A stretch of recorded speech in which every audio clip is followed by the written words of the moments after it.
Yo, what up? Welcome to Recovering Addict. I'm LT, and I'm an alcoholic addict. I'm Felice, and I made a mess with my tea, so I'm cleaning She's it real already quick. spilling stuff, I y'all. didn't even spill it. It just it's leaking out the bottom. Tuesdays is a little bit of a rush for us, but we don't mind because the meeting we had just before this was beautiful. Yeah. So this is what we did today. We went to the gym at 6 o'clock. We hit some chest. Our friends show up about 6:30. We do a team workout. Everybody gets to work out at their own pace. We just do 30 seconds. You just do what you can. You know, you get the cool thing is we hung out, we stayed sober, we got our blood flowing, which means we were getting healthy, pushing poison out of our system and gaining strength, right? And then we eat good. And then after our little workout, we go outside in the fresh air, sit around the tires. We read out of this awesome book that Morgan brings. Some positive stuff. Zylan just about cut his hand off or something. Jeez, He thought the light switch was a. Sounds like there's a spoon in the garbage disposal. Like now we're twin micers. I thought it was the light switch, I'll bet. That's what he just said. Oh. Yes, Leslie, please like and share. Thank you so much. But yeah, had a great meeting. And one thing that just really stood out to me, obviously, was the one I read, the one I was really concentrating on reading good, was just how's your heart? You know, there's a lot of people that ask you, how you doing? How's it going? How's your weekend? What's going on? You know, but a lot of people don't ask you with sincerity. You remember one of our character defects is insincerity. When you ask somebody, how are they doing? Do you really mean and want to know how they're doing? Or is it just something we say as we pass? You know, it's become cliche and means hello, goodbye. Don't talk to me too much. But how is your heart? So I'm going to ask you that question right now. How is your heart today? And how many people say it like Joey Tribbiani? How you doing? How you doing? How you doing? How you doing? We don't like friends in this household except for Felice, probably. Zylan does. I saw that they're going to remake Friends or something like that, right? And they're worried about, what's his name? Chandler? The funny one? The real funny one? Yeah, he was slurring. Yeah, he was slurring a speech or something. So maybe he's back on the wagon. Uh-oh. Or fell off the wagon. I guess maybe he fell off the wagon. What, you know, we need to be sympathetic towards him. And that's just more proof that, hey, this addiction affects anybody and everybody. Yeah. And if you don't have a good support system in place, a good relapse prevention, you're not working a program. And we're going to learn today. We're going to review some stuff we talked about. We talked about 3 stages of addiction. We talked about 3 stages of denial. And then we looked at the cycle of addiction and the 6 stages that go within there. And we learned and particularly about how addiction is only overcome by abstinence, right? And I'm an advocate for medicated assisted treatment. If you got to go get a shot of Vivitrol or whatever the hell it's called, work with your doctor and do what you got to do to live a good, happy life now and get you off of that substance. But you're not going to wean yourself clean. If you're continuing to put any of that substance, your heroin, your meth, your alcohol, whatever else in between, in your system, I'm going to control the way I'm using. The control leads to a life. Like that becomes your life, is trying to control your use of this substance. That substance is what is messing with the wiring in your brain and not letting it heal, right? And so abstinence, you got to give your mind, and we've talked to, if you've heard of Put the Shovel Down, Amber on there, we've asked her, what is the best approach to somebody that doesn't want to go to treatment, but is willing to get in there? And she's like, you know what? Stick them in there. Give them a couple months. And her thing is to let the drug get out of your system. And it gives your mind a chance to clear up so you can think straight. As long as you're putting that stuff in your mind, you're not going to be thinking straight. What's going on? Working on Facebook, not on YouTube. Is everybody, let me have a thumbs up, thumbs down. What's going on with the stream? Is YouTube, last 2 or 3 streams ago, YouTube was having a issue with its server across the world. Other than that, this morning, I completely cleaned my computer, did some I cleaned it and all that kind of stuff. My stream is running good. My computer is running fast like a Ferrari right now. Let Felice say what's up to everybody in the chat, and then we're going to review our book. Refresh. I'm going to refresh the stream if it's not working. I did unhook it. So mic's plugged in? Yeah, no, they can hear us. Well, okay. Half of them can. I think maybe some just need to refresh. Sometimes you just need a refresh. Sometimes you just got to hit that restart button. Unplug it and plug it back in. That's rule number 1. Step 1, all the time. What's up, Kyle? Kyle is here. What's up, my brother? Good to see you, bud. Jim, hello again. Desmond, what is up? It's bloody cold. It's winter there, huh? Bloody so it's like 80 degrees. Yeah. What is that in Celsius? Like 30? Yeah. Love you too, babe. Yep. Glad everybody's here. Again, join us in the Discord, 24-hour support, updates on lives and Zoom meetings. Click that link and download the app. Felt real professional right there. Jim says it's been in the 90s. Oh, yeah. You was doing that digger thingy, construction, whatever. Yeah, that's a hot job. I'm glad he was drinking tons of water. I used to work in Vegas heat as an iron worker, and I would literally drink 3 gallons a day, and I wouldn't go to the bathroom once. It would just go in and Vegas? sweat out. Yeah. That's where Jim is? No, that's where I was. Ugh, yeah. No, thanks. What's up, Petey? What up? Good evening, beautiful people. Patrice, glad you're here. Share Squad, thank you very much. Cat M, hopefully Hey, Cat. the stream is working for you. Got it. Atta girl. Sweet. Good evening, Marilyn. Hey, Marilyn, I'm glad you're here too. The purple M&M. The purple M&M. That's so funny. Since Jake pointed that out, that's what all I see now. Yeah, it's just you're the purple M&M. Who else been running circles? Says Kyle. I don't think Friends is dumb. Pivot. I think that's the best episode. Thank you, ever. Brad. That one and where she's playing the and Phoebe's trying to sing along with it. It's hilarious. I'm not talking Friends. It's too late. I Ain't already talked happening. it. Those are my 2 favorite episodes. I don't talk Friends. He's deep down thinks it's hilarious. Seinfeld. You want to talk some Seinfeld? I'm down. See, and I think I would like it now that I'm old. See? Did you ever do one, Friends? Reunion? Cass is coming back. Yeah, crazy. I'm saying hi. Hold on. Adrian, what's up? I saw Tracy here too. It's been a what's while, up, Tracy? Tracy. Well, shout out to Josh A, Josh B, and house manager Christina. Shout out to you guys. Care. Right on, Battle Care. Woo-hoo. Glad everything's working for everybody. Audio, video on point. I thought LT said everyone likes it except Felice. That's true, except I like it also. Friends is dumb as Hi, Star Sarah. Wars. I don't know what you're talking about. You're crazy. Hey, Sarah. Is that a new name? Yeah. White Feather. I like that last Sarah name. That's Jo cool. Whitefeather, welcome. Welcome to the stream. Sup, Hey, Sam. What's going on? How you Huh? doing, sister? Debs, where have you been? Debs. We've been wondering about We you. were asking about you the other day. Well, how's Debs doing? Give us an update. Give I us an hate update. drugs. They ruin everything. Yeah. Good update. Yes, I they do. Completely concur. Ooh, Kyle's been cutting firewood. Mm. I actually like cutting firewood, not gonna lie. 3 gallons. He sweated it out 3 gallons. What's in the cup? This would be chamomile vanilla tea. You're welcome. Glad you're here. And if I missed you, Yeah, I glad you're here, Sam. apologize. Teeter, I didn't see you in the chat, so you can't get mad that I didn't say hi if you're here. So we learned that there are 3 bases of denial, right? You got few observable problems in the early stage. You got the middle stage where problems associated with the addictive use, not big deal. And then you get to that 3rd stage, you're too sick to think rationally and you deny and justify everything. Then we got on to our 6 addiction cycles, 6 stages of it, right? You got the short-term gratification. Man, this is fun. You don't see any problems, no physical problems, no relationship problems. Then you got long-term pain and dysfunction. Then 3rd, you got addictive thinking. And then 4th, you got increased tolerance, right? You start using more and more often to get the same effect you used to get, which is a warning sign that you're on the road to a bad place. Then 5, you lose control.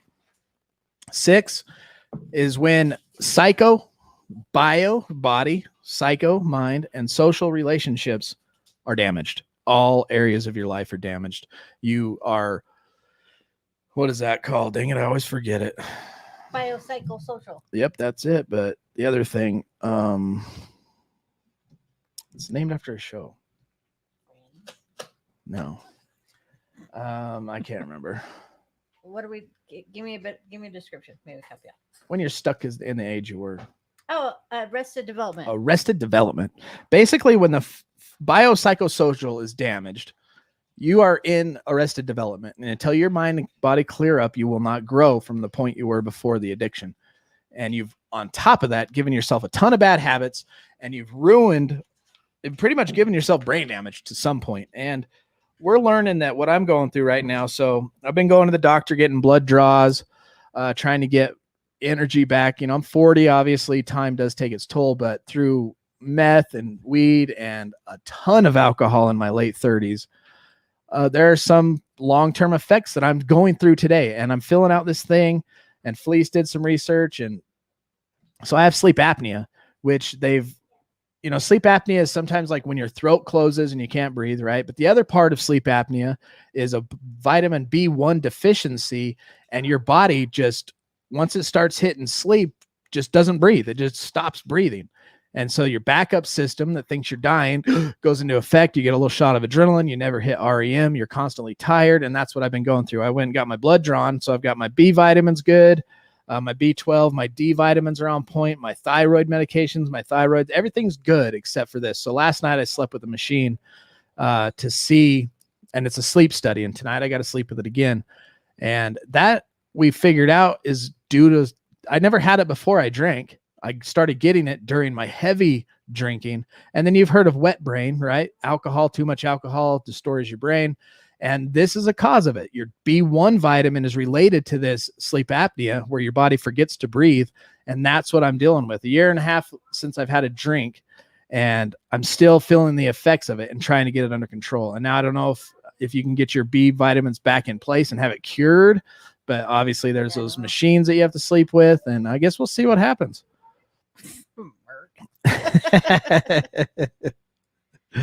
So yeah, it sucks, man. I'm always tired. Yeah, I slept with the machine. Said TMI.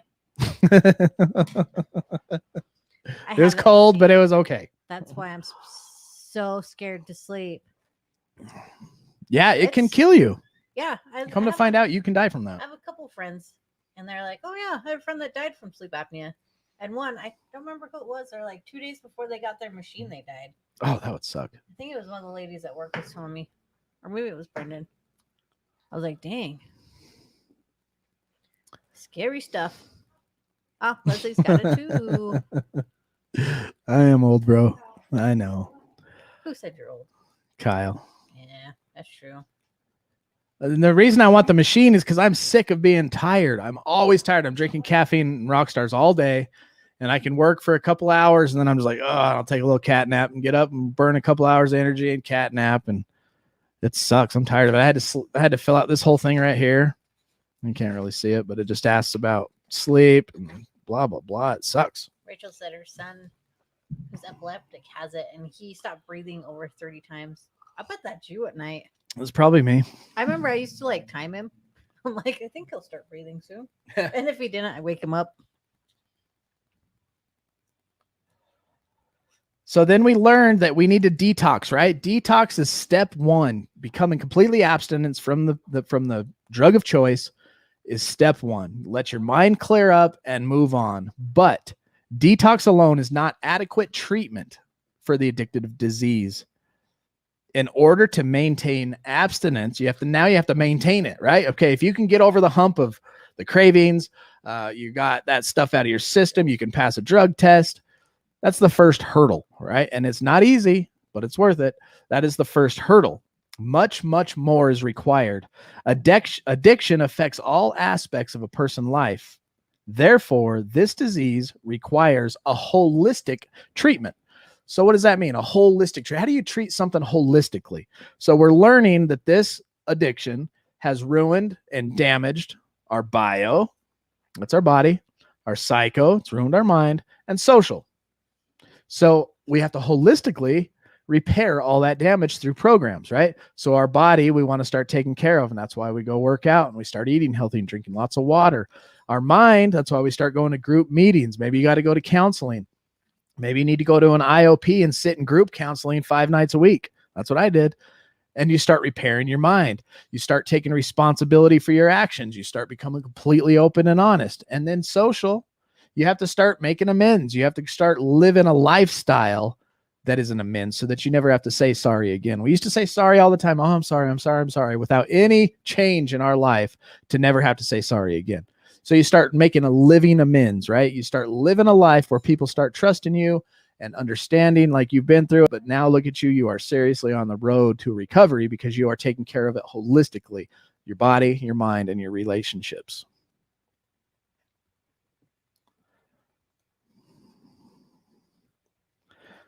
Recovery requires long-term physical, psychological, behavioral, social, and spiritual change. Education is an important aspect of treatment because recovery from addiction requires self-management. At the end of the day, it's up to you. You can worry about why people aren't trying to beg you to get sober. That ain't going to work. People want us to get sober and it doesn't work. At the end of the day, you reach out, you learn all these tools, you get integrated in all these communities of caring, loving people. But at the end of the day, when you're by yourself, it's up to you to work your program when nobody's looking. The real you, the real character, who you really are, when nobody's around. That's when you really want to work your program because that's going to be the treatment, right? Education's important, but it requires self-management. It is essential for addiction patients. It's essential for patients to learn as much as possible about their disease and how it is managed. So what is your addiction look like? Learn as much about it. How is it managed? And what are the tools you can use to combat self? At the end of the day, we're making war with ourselves. We want to wake up like Jake does in the morning and set our mind's intention and then live our day like that. And if we go off the path, you hit the skids, you just do a step 10, you do a quick inventory. If you got to say sorry to somebody or yourself, you do it, right? Or ask God for forgiveness and do it. Yeah. And don't apologize over and over and over again. If you apologize, you apologize. That's good enough. We have a friend who would do that. Just keep apologizing. I'm like, you already apologized. Once is enough. You're forgiven. Yeah. Or you'll just be apologizing forever. Good vibes. Yes, and the brain definitely needs to heal. And from what we've learned from Link's accident, Link, you want to show off your scars? Yeah. Where is he? And your sunburnt arrow? Come show him your scars. So our son was in an accident 4 years ago. If you don't know the whole story, maybe sometime we can tell it. But look at this scar he's got, right? Ear to ear. They had to pull his scalp off and pull his brain, So we've learned a lot about healing brains, and they don't heal quick. No. Takes And time. neither does ours. Well, think about how long just a broken bone takes. What, 8 weeks just Yep. for a bone to heal? And your brain's way more complicated, way more wires to rebuild and rewire. It takes a long time. Just be patient with yourself. Absolutely. Go tell him to turn that off. So, that being said, individual and group counseling. How many of you are doing that right now? I know a lot of you are doing some IOPs. I know a lot of you are in sober livings, which is good.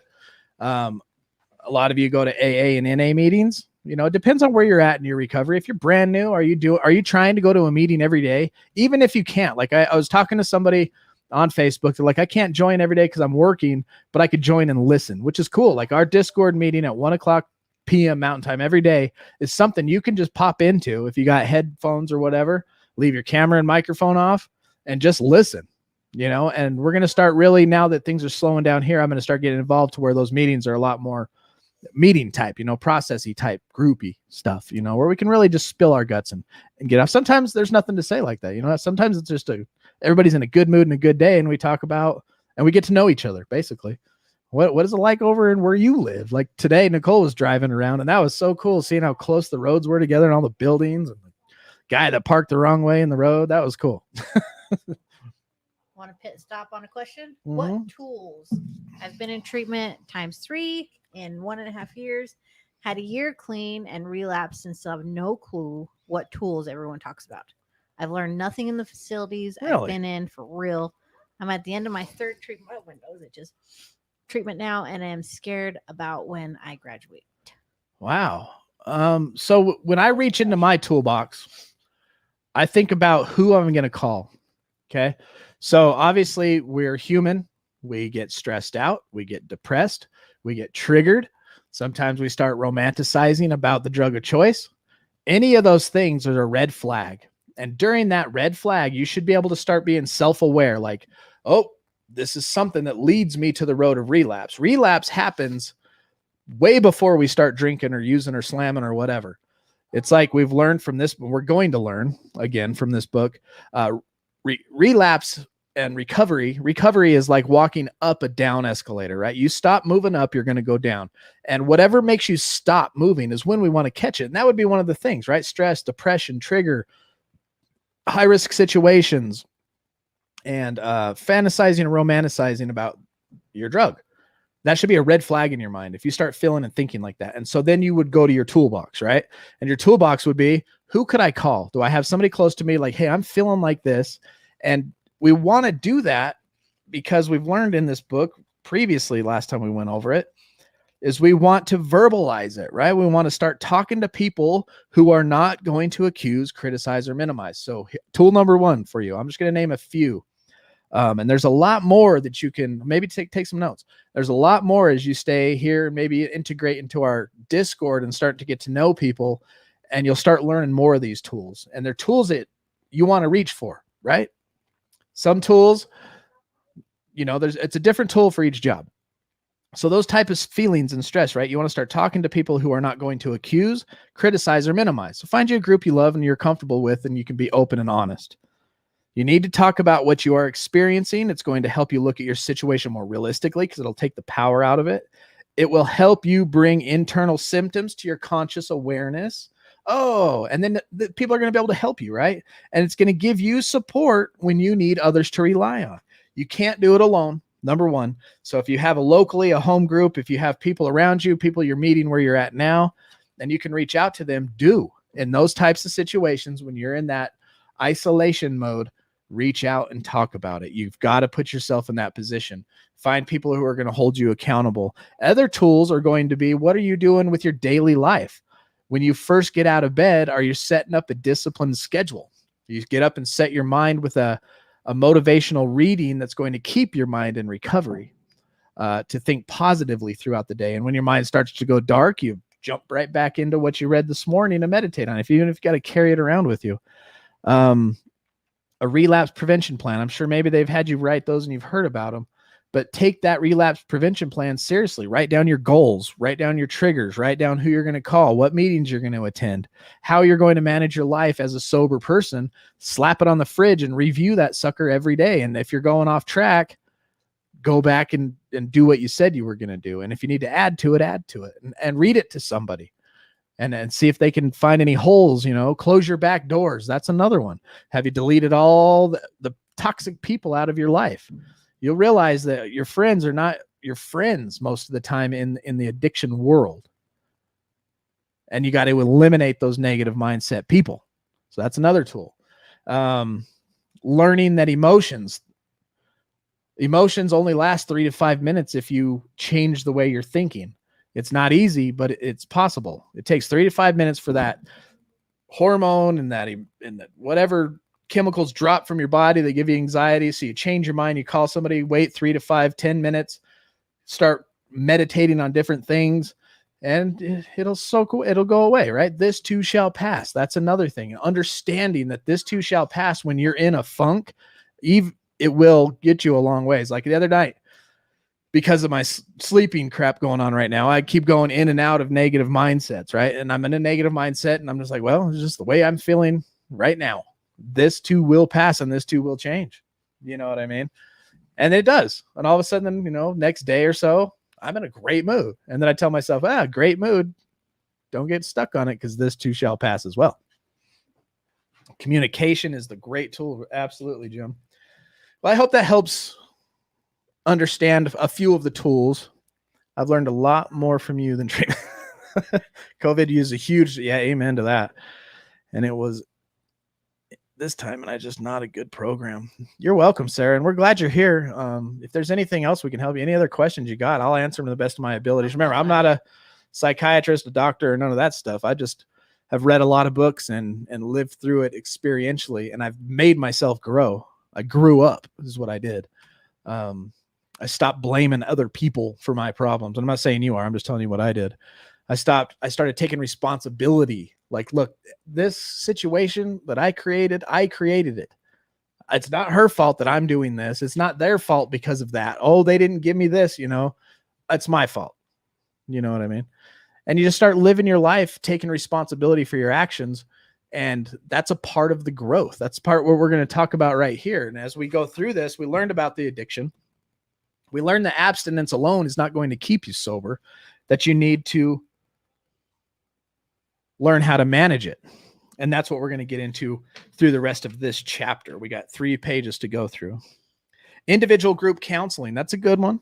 In a hospital, inpatient or outpatient program, or a non-hospital residential setting are vital components of treatment.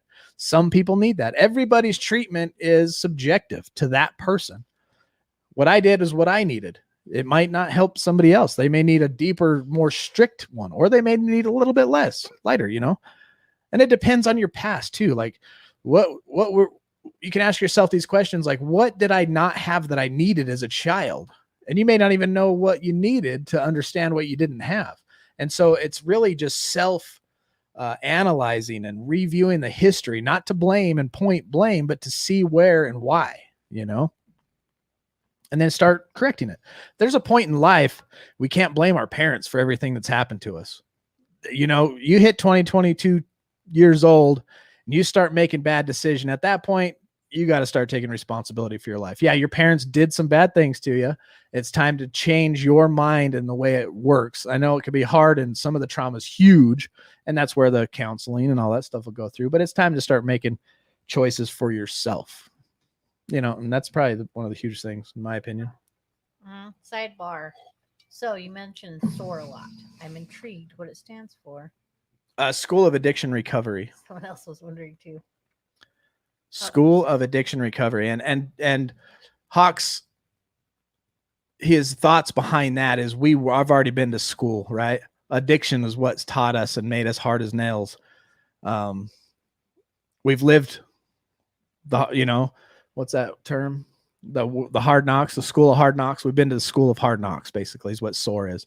And SOAR is another program that's really dedicated to working out and helping people stay sober and rewiring their reward system to a healthier ways in life. That's what you have to do. What does it say? You have a doctorate in addiction? We have a doctorate in addiction. We all do. Aw, thanks, Jim. Amen, brother. Thanks, Leslie. Thanks, Leslie. That's encouraging. Very encouraging. Thank you very much. Cool beans. I've heard that for like 10 years. Cool beans. You say that? Yeah. Oh, is this a Twitch folks? What are you guys talking about? We are talking about addiction and how to prevent relapse by going through educational material. Staying sober. And on top of that, RS Golds, we are a community. We are actually a community who gets to know each other and be able to help each other out. Oh, Nicole Rollo, your friend is here. Elizabeth. I'm Nicole Rollo's friend, and I'm so happy that your group is there for her watching now, too, with my best friend. Awesome. I wish you all strength in your journey and grace while you struggle. Peoples are behind you. Amen, Elizabeth. Thank you. Yeah. So the intent of counseling is to facilitate and develop the development of skills that will support your ongoing sobriety and long-term recovery. We're learning new skills in life. We didn't learn this. Obviously, we weren't taught this stuff as a kid. That's something we didn't have that we needed, right? It's the life lessons and stuff of life. And we weren't ever those people that were like, that's bad. I shouldn't do that and not do it. I was never that person. I'm like, ooh, that's bad. I'm going to try it, but I'm going to do it more worse and crazier than you, So the intent of counseling is to develop skills. Searching for the cause of an addiction, such as emotional or family problems, is usually non-productive. Did you hear that? Searching for the cause of an addiction, such as emotional and family problems, is usually unproductive. Treatment that recognizes the addiction as a primary condition rather than a symptom of something else has been found to be most effective. So instead of trying to find the blame for the addiction, you take the addiction as it is and what you just went through, and you battle that head on. Seems to be the most effective way. This guy's been doing this since the early 70s. Alcoholics Anonymous is the single most effective treatment for alcoholism. More people have recovered from alcoholism using the program of AA than have recovered using any other form of treatment. It is for this reason that AA needs to be a fundamental part of any recovering alcoholic sobriety plan. There are similar self-help groups for other addictions, right? You got CA, AA, NA, RA. But the 12 steps, I mean, what does the 12 steps do? They lead you to admit you're powerless. They lead you to rely on something greater than yourself and to turn your will over to that and stop having selfish self-will. Right? And then you do a searching of fearless moral inventory of yourself. Where is my negative and character defect thinking leading me? Our best thoughts get us here, right? Our self-pity, our self-condemnation. And we start thinking positively, which leads us to confessing it to somebody else in step 5, right? And then we look at our character defects as a holistic thing, and we become entirely ready to get rid of them. I am ready to get rid of that garbage because look where it led me, right? So you make a decision, and just making that decision is freeing in itself. And then you come to step 7 and you ask God to remove them. All right, let's get rid of these, because some of them we love still to this day. And you need to get rid of those too. And I'm talking to myself as I say that. And then you come to step 8 and 9 and you look at all the people that you've caused chaos and harm to, and you become willing once again to make amends to them. Not just say sorry, but make an amends. And 9, you actively pursue making amends throughout the rest of your life. You don't try to do it all in one day. You kind of let God's timing come into work and say you're sorry. And then in step 10, you take your inventory daily. And if you're wrong, you promptly admit it. 11, you start working on your spiritual condition and your conscious contact with God. You want to strengthen and improve it. And then in step 12, because of this program and this spiritual awakening, you turn around and you give it to the next person who was suffering just like you were. And the world goes round. And that's how AA, since 1935, has been getting people sober. And that's why NA basically is the exact same thing, but for more of a hardcore drug. Then you got Sex Anonymous. Then you got, what is the other ones? Overeating. You got gambling. You got all of it, right? And they all basically can use this 12. There are other people out there right now that are trying to reinvent the wheel through super scientific techniques and brain stuff. And, you know, it's a simple program and it works. It's not easy because you just take control of your life and responsibility for yourself through a group process, a community. In early recovery, however, most people require more extensive and more specialized help than self-help group alone can provide. So sometimes more is necessary. When people are physically ill, they need medical care. Some people need to be in a protective environment in order to maintain abstinence long enough for recovery to begin. Some people, listen to that again, need to be in protective environment in order to maintain abstinence long enough for recovery to begin. That's what we're talking about. If you can get into a treatment center, a safe place that's going to keep you from relapsing because your mind is sick and you can't really control the addiction at that point, to let that chemical come out of your body and your mind start to clear up and think right. There are also many times in the course of recovery that the recovering person will confront specialized problems. This may include financial difficulties, marriage problems, emotional or psychological disorders, or behavioral problems that are the direct result of addiction. Addiction screws up a lot of stuff.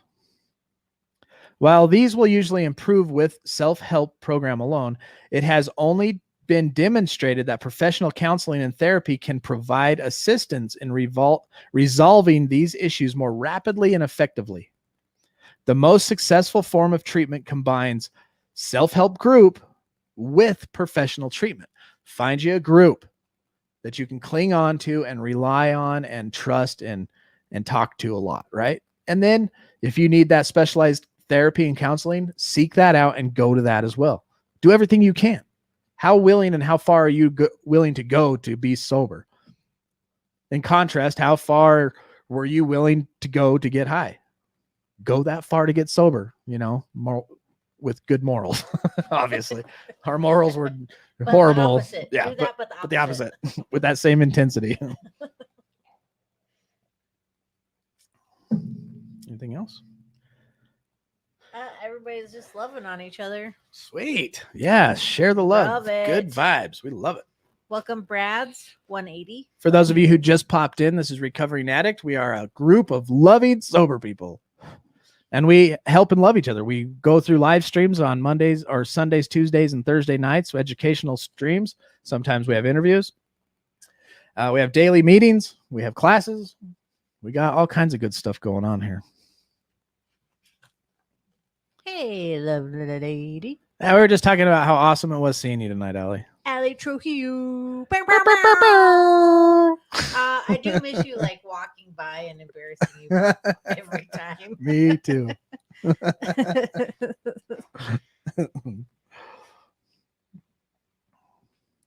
So management of long-term withdrawal symptoms is essential to maintaining sobriety.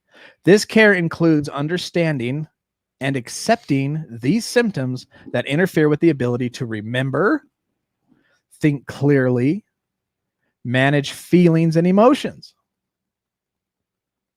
We have to understand and accept that we've given ourselves post-acute withdrawal, right? That's what we're really going to start getting into.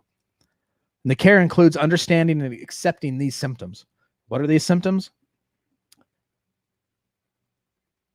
Interfering with the ability to remember stuff. You can't think clearly, managing feelings and emotions. All that stuff's tough at first because your brain's going, whoa, you damaged me. Now you remove the drug that makes me think I'm doing good. And now I got to live a life without it. And now your body's going, it's zapping out, right? It's glitching. It's like bad internet for a little while. It also includes overcoming the shame. This is a tough one for a lot of people. Overcoming shame, guilt, and fear of being crazy that are often associated with these symptoms. Anybody out there feel like they're going crazy sometimes? Like, I'm just going crazy right now. What is wrong with my head? That's part of it. This is part of recovery. This is part of the side effects of what we did to ourselves. You know what I mean? Hi, Debs. Oh, yeah, 100%.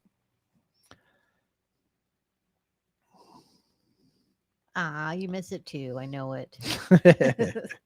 What's up, Morgan? Thanks for the amazing workout. You guys, RA is saving my life. Woohoo! So good to hear. That's encouraging. I Yeah. love having you there too. I love seeing your kids too. Yeah. Your family's awesome. It's been nice having like in-person meetings and workouts and Feels good. starting to grow in-person community. I wish all y'all on the digital side could just move to Utah. That's Rolo. Hi, Nicole. Sick. She watches on all of them. That is so cool. You better have your VR on too. Yes. Doesn't feel like I'm gonna touch you. If you don't have it on, that probably just looks stupid.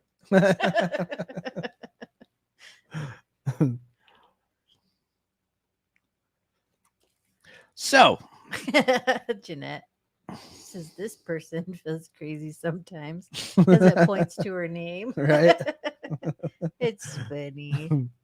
You funny. Ditching the drink. That's a cool YouTube name. Yeah, that's Brad's. Who? Brad with a Z. Oh, is it? Welcome, Yes. brother. Glad you're here. Brad with the regular D. Dude, you better come to Utah. Come to Utah. That would be so cool. I mean, why not? What else are you going to do? Shree, you're already adopted. You just need to live here now. Got a long way to travel, mate. So about the crazy thing, right? It includes reducing and managing stress. What are you doing in your life right now to manage your stress? Working out. What are you doing in your life that's making things better? Look at your life today. Okay. I mean, if you're in Utah, it's 8:30. If you're out east, it's 10:30. It's evening, right? We've all been through our full day. Australia, it's tomorrow afternoon or something. Yesterday. Think about yesterday. Look at your day and go, what did I do today that did me well? Do those again. And then look at your day and go, what things did I do that didn't do me so good? That wasn't good for my day. That didn't help out my mind. That increased my stress. Don't do that stuff tomorrow. And you start living your life looking at things like that. Shane says he's been staying away from Brad. Makes him feel better. Definitely will help your stress. STFU Shane. LMAO. Manchester. Cool. Yes, you better, brother. I'm gonna start calling you bruv. Oi, bruv. Manchester, England. Manchester. I'm having a cup of tea with you right now, mate. Ah, Leslie didn't do jack duty crap today. Well, you still have time. You still have time. Well, you're doing it right You're now. watching us. You're doing it right now. You talking to your friends. Sobriety is essential for good health. Weird. Because he deserves it. Isn't that a weird statement? We'd have to tell ourselves and learn from a book. Sobriety is essential for good health. Duh. It is. What? I had no idea. Why does this sound so That's new to me? Newsflash, everybody. Sobriety is good for your health. But on the opposite side of that, good health is essential for sobriety. So if you are still treating your body with garbage food, undisciplined sleep habits, undisciplined exercise habits, right? It's not going to help your sobriety because your body's still fighting, right, to be healthy. Manchester United. Woo! Who's the other one? Who's the arch rival? It's Manchester and who? Yeah, me. I seen it in a movie once. All hell, the Queen of England. I know that. That's about all I know. So the first rule of good physical health for a recovering person includes abstaining from all mood-altering drugs. This includes over-the-counter and prescription drugs, unless they are absolutely necessary to manage other serious health problems. If you don't need Claritin D, don't take Claritin D. Just take the regular Claritin.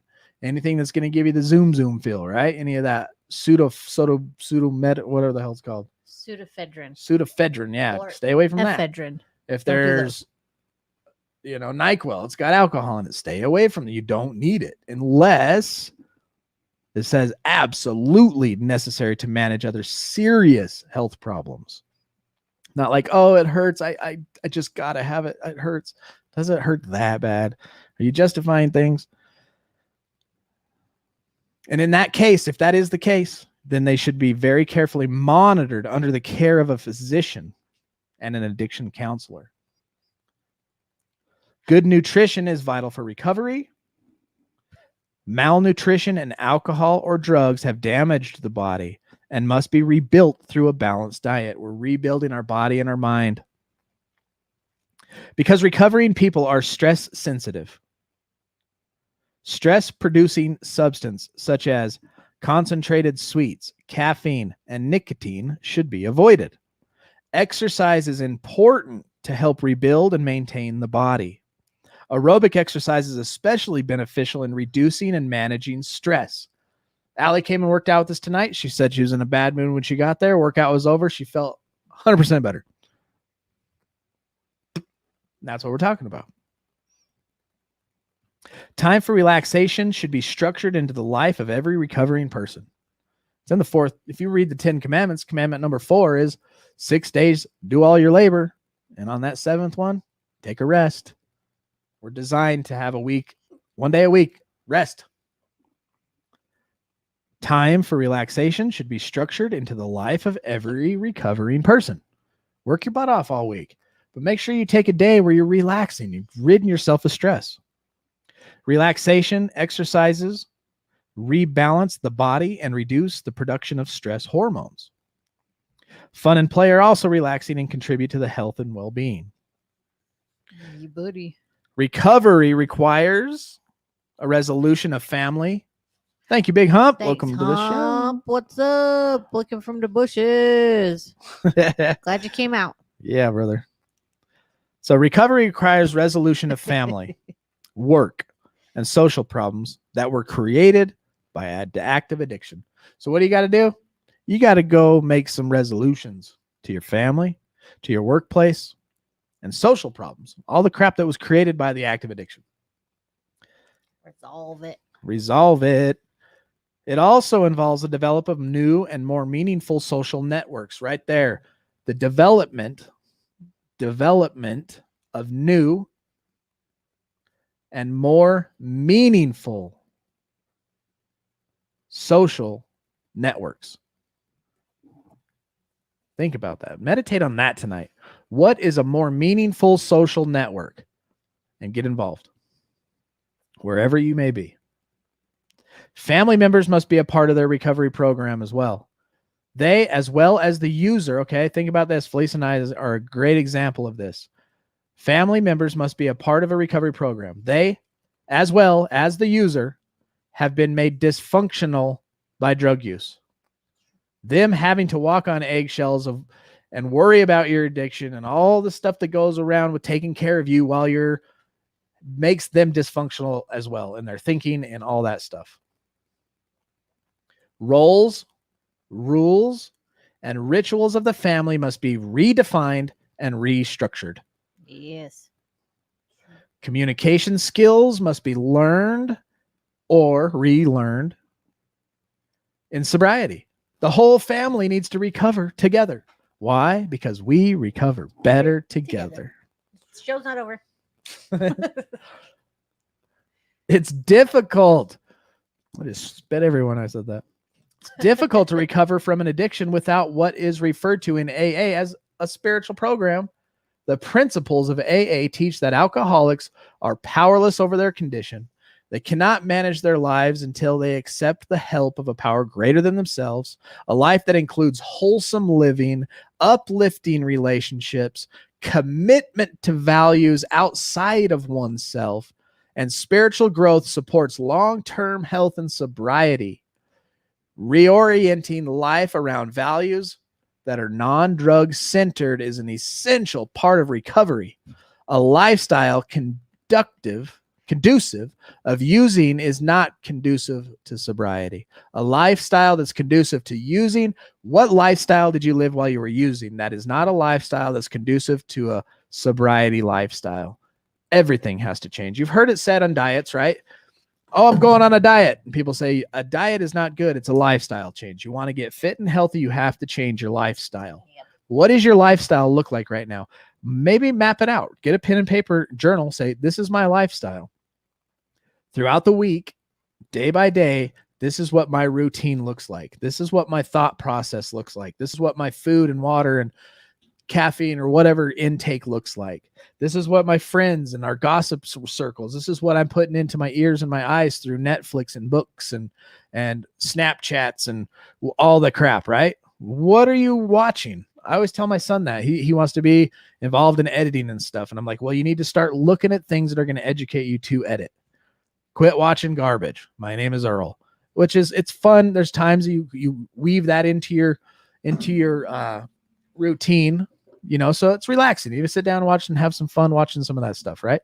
But throughout the week, set some stuff in your feed, your endless scroll that's going to be educational. You got 15 minutes in a car, throw on an audiobook. You got 10 minutes on the couch, watch a 5-minute, 6-minute YouTube video on how to whatever in your life, right? I've been listening to a book Whoa, called thank you, Brad. Did you read the rest? Made to Crave. Amazing book. Bastard. So if you have issues with eating and sugar and food and all that stuff, Made to Crave. Highly recommended.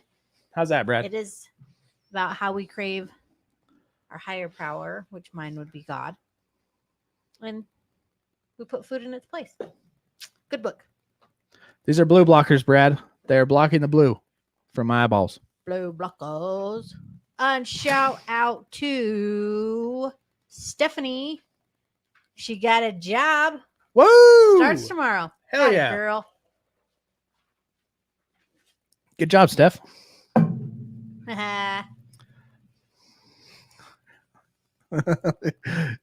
Go get a second pair with $50. Okay, which pair? Let's take a vote, Allie, Brad. These ones? And I try to cover up the bags under my eyes with glasses too. I don't want to make you guys go, geez, that guy looks horrible. He needs to get some sleep. Now that's all they're gonna look at. I got a purse. This is where police puts her money. So these ones, Your money bags. these are my money bags. We're gonna put this light right in my eyeball. Ooh, Or these ones. sophisticated. These ones breathe and they're a little more comfortable.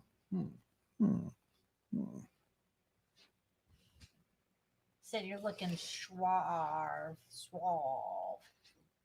Ooh, yeah. You better work. Come on, girl. Work it, girl. I'll go with these Do ones. your thing on the runway. It's the only runway song I know. What message? What message? I Did don't miss a know. message? What did Ditch in the Drink say? I don't know. Allie, how come you run like Forrest Gump? Run, Allie, run. It's true. TV doesn't tell you how to stop. Haha, money bags. Shree says the first pair. Okay, putting the first pair back on. Should I go ball headed?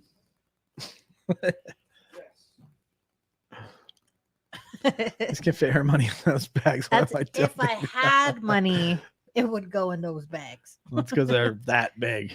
But you keep giving the money to LT, so I don't have any money. Word. Whoop whoop. I want a massage. Careful what you watch and listen to. Yes, please. Ditchin says second pair. Ooh, it's Other a tie. people's negativity caused to not want to live. Amen. You want to change your thoughts and your thinking? Start watching what you put in your eyes and in your ears.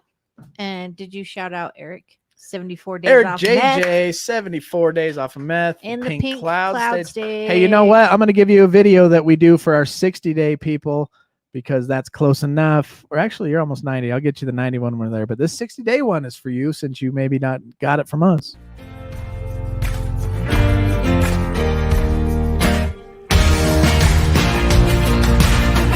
Trust the process. Trust yourself.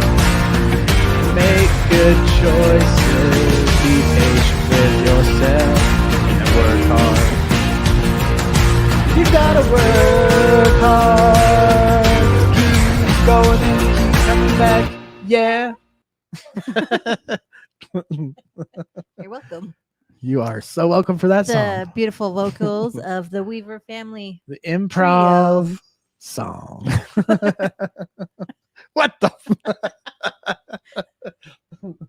Thank you, Allie. Steph said she likes them both. Oh, thank you, Steph Stephanie. said keep your hat on.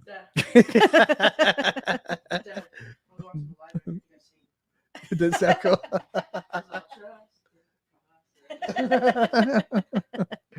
Oh, that's funny. Big hug. We recover better together. Thank you so much. Hump. What's up with the glasses?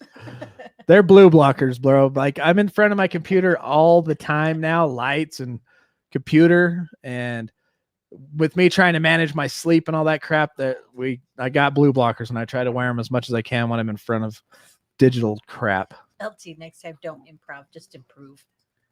Brad, God, you are so lucky you are so far away because I would whoop that ass. Austin 316 says I whooped your ass.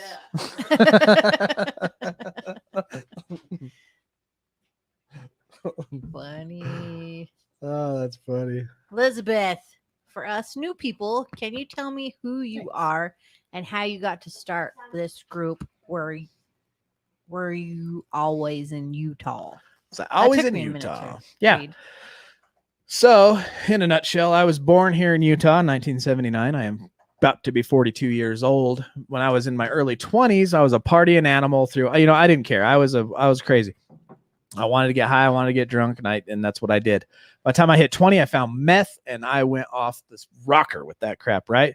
The only thing that got me off of that was a felony I committed and landed in jail for a year in a halfway house and all that stuff. 3 years probation. Got scared straight off of that. Didn't realize I was an addict. Didn't know anything about addiction. That was me inside. I have alcoholics in my family and stuff, but didn't, education didn't apply in my brain there. As soon as I got off probation, I started smoking pot every day. I was a daily morning, noon, night kind of pothead. I didn't smoke it to just sit there and do nothing. I like to work, and I would do construction. I'd smoke and do construction. I loved it. And the only reason I quit smoking weed was to get a job because I drug tested. And then I got a job up on base, got into fitness, and I spent a good 4.5, 5 years completely sober off of everything. Quit smoking cigarettes, didn't drink, got real fit. I was running miles and miles, and I was running 14 miles. Yeah, I was running 14 miles at a time. I got it all logged still. And then by the time I turned 35-ish, I started casually drinking. Like I said, not knowing I was an addict or alcoholic, this casual drinking turned into a pint a night and as much I could on the weekends. Fast forward to 2017, my son, I don't know if you saw his scars, he was in a life-threatening accident. The doctors don't know how he survived it, but I held him in my arms as he was basically dead. Life flight ambulances. My other son that was here was in it. His back got broken. And that just gave me a justification to drink as much as I could. Try to kill yourself with alcohol, basically, is what I did. I was drinking a fifth or more every single night. I was drinking gallons on the weekend. My job, my marriage, my home, everything was deteriorating. Biopsychosocial damage was in full effect. One day I was sitting in my motorhome. It was freaking Monday morning maybe, and I was already almost had this half-gallon bottle polished off, that I'd been sipping on throughout the weekend or that last night. And, I don't remember. I was just still pulling off it, right? And I called my dad and I'm like, if you don't take me to the hospital to detox, I'm never going to quit. Because I tried it all. I tried weaning. I tried cold turkey. I tried everything.